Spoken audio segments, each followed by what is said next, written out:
Hello, everyone. Welcome to Nectar TV podcast. I'm your host, Stephen Purcell, and today we are here to talk contact centers.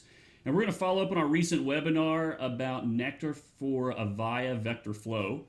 Today, our guests are our very own Stephen Harper and Tom Troncone. Guys, welcome to the podcast. Good to be here. Thanks for having us. All right, so why don't we get things kicked off with telling us a little bit about your background and yourself. Stephen, if you want to get us started. Sure. I'm one of the co-founders here at Nectar. It's now been over 16 years. Prior to this, I did almost a dozen years at Avaya. A good chunk of that was as a regional contact center specialist. So Avaya Vectoring and contact center is very near and dear to my heart. Still think it's the best thing out there. There you go. Tom? I'm Tom Troncone. I've been doing this since 1979. Started in the Bell system, worked for Lucent, American Bell, AT&T. Last positions at Lucent was I was a software specialist handling some of the largest contact centers and wrote some of the largest contact centers in the United States at the time. Okay, so this week, like I said, we're going to kind of follow up to our webinar that you guys both participated in around the Avaya Vector Flow. But kind of on a personal note, how are you guys navigating your summer times with COVID going on? Have you had a chance to get out or do any kind of vacations this summer? Well, I did do a little traveling as the summer ended, waited till August to do that. Always work from home, so working from home was just a continuation of what I've done for the last 10, 12 years that I've been here. So I'm quite comfortable and fortunate. Cool. Stephen, have you had a chance to get out much? Our out typically means the nearby park or out front in our cul-de-sac with the kids riding their bikes or just playing in the yard with them. Our vacation was canceled. The hotel we were supposed to go to still isn't open. Oh, right on. Yeah. down in Orlando we were taking them down to. They're now deeply into Harry Potter, so we were going to Universal. My daughter just finished last night the 5th Harry Potter book. Gotcha. So we'll get them there next year. Yeah, my wife and kids are super into Harry Potter. My wife is what I would consider an extreme Harry Potter fan. Most things she has are around that. Well, so now we can kind of jump into talking a little bit about vector flow, but maybe I might kind of mix up what we were going to talk about first. But Stephen, can you actually start us off with tell us a little bit about what is vector flow? Sure. So that's just really a little internal name that we've given for some of the functionality we recently added around Avaya Vectoring. We've been asked by many of our larger clients to help provide additional visibility into their vectoring in their Avaya systems. And hey, we're always looking for feedback, and we want to build what's important to our clients, of course. So we were able to provide additional visibility with inventory. But what is it? So what is you Avaya can see vectoring? What you have. Like what is it actually forgive doing? Me. Yeah.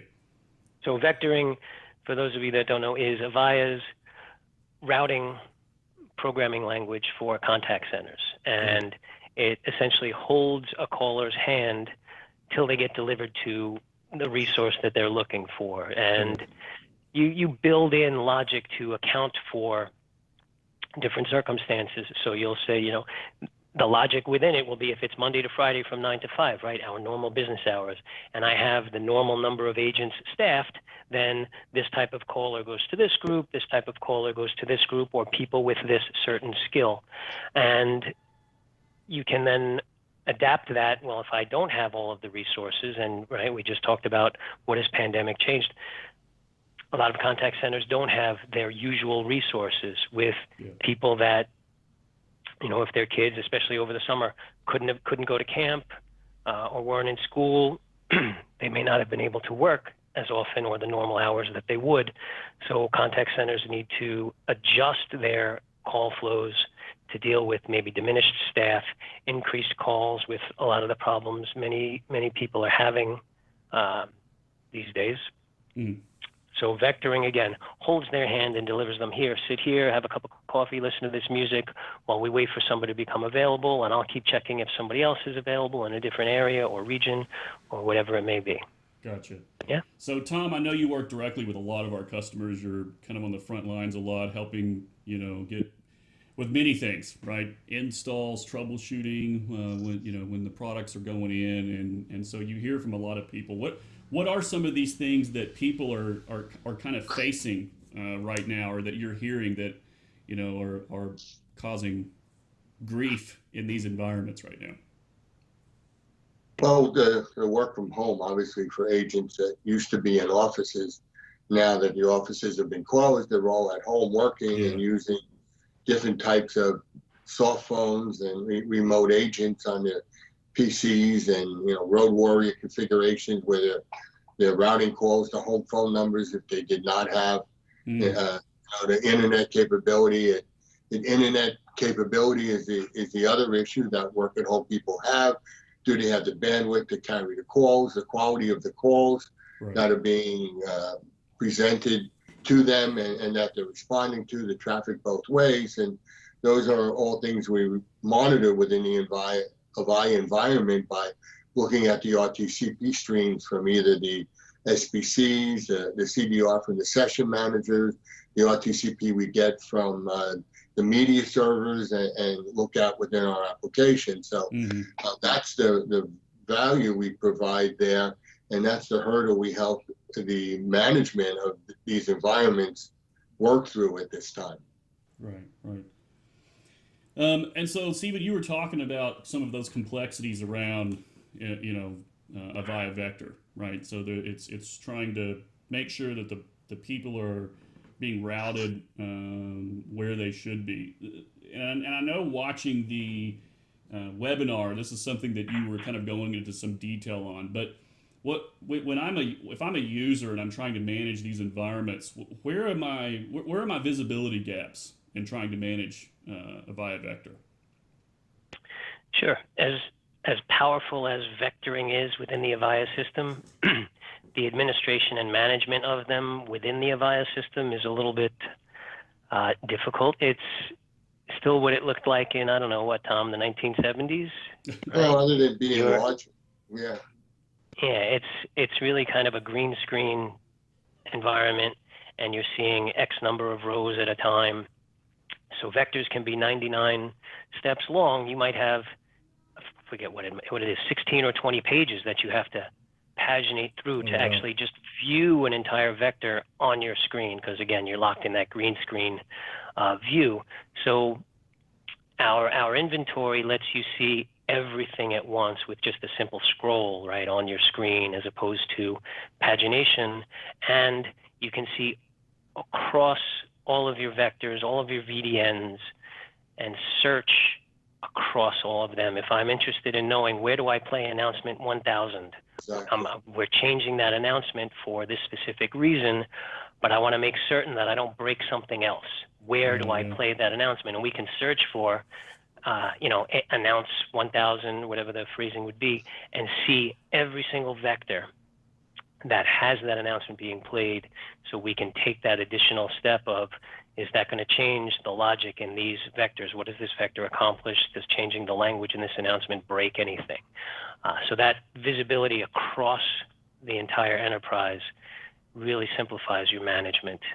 And I can only imagine right now with everything going on, right? That you've seen it in the banking industry and in several parts of finance. It's not.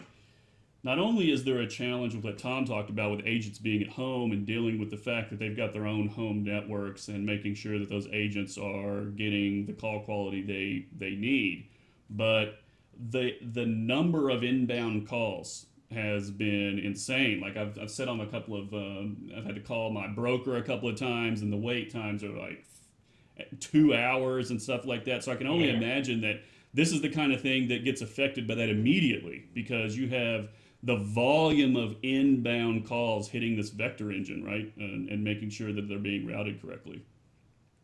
Well, the routing through VDNs is the route they get in. And, VDNs are a monitorable resource that tells you the amount of calls that's coming in. They're being presented to trunk groups before they get there and routed based on, DNS digits or however they're going to access or direct access from a trunk group.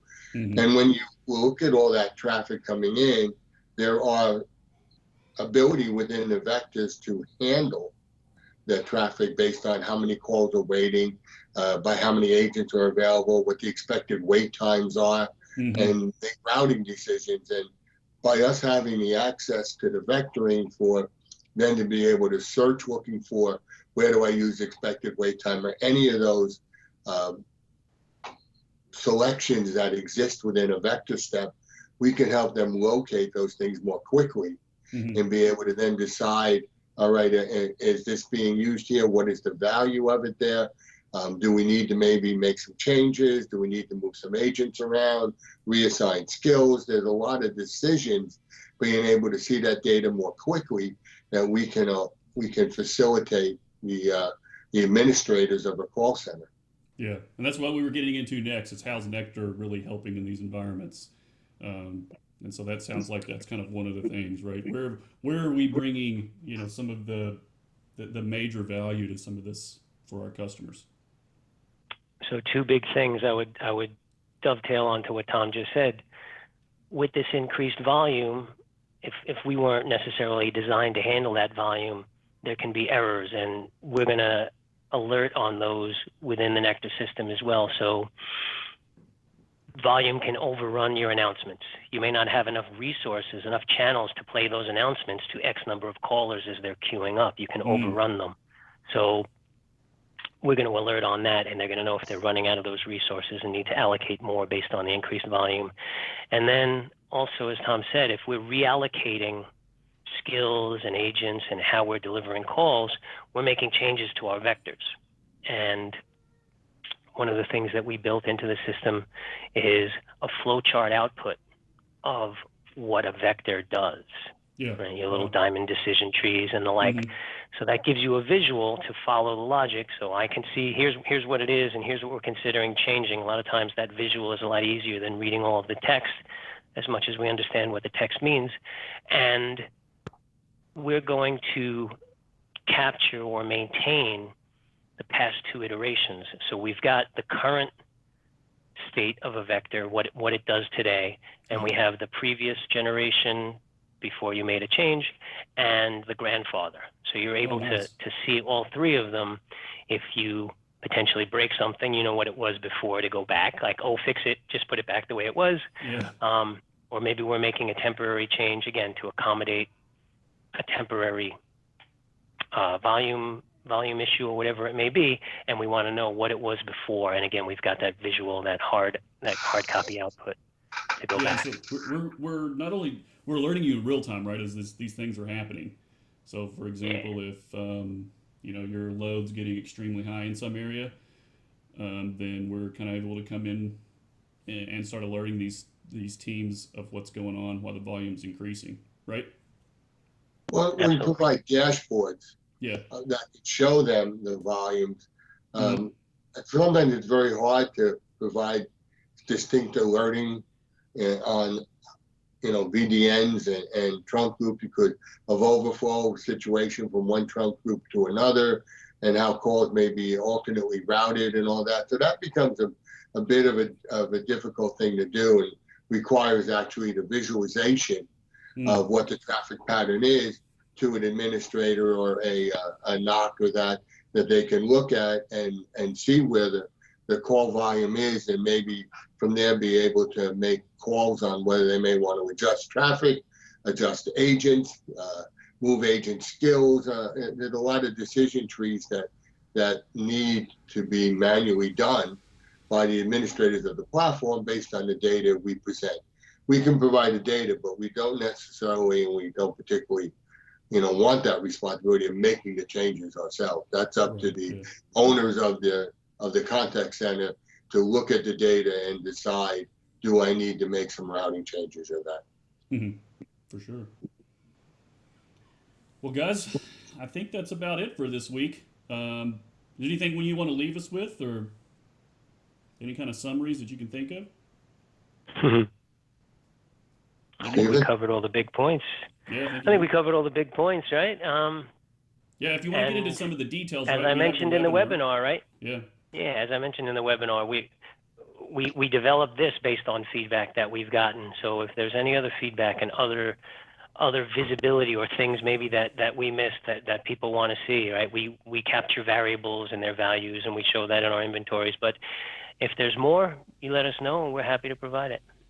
The only thing I would add is one of the requests that came out of this and why we're doing the vector flows is so that they can be provided to the administrative people, that they can print them out and have them when they're in meetings with the individual groups they manage to be able to review their call flows and be able to work with them to make changes without having a PC in front of them and bringing up access to the actual environment. It gives them the ability to review it with them in a printable format, which is something that's been asked.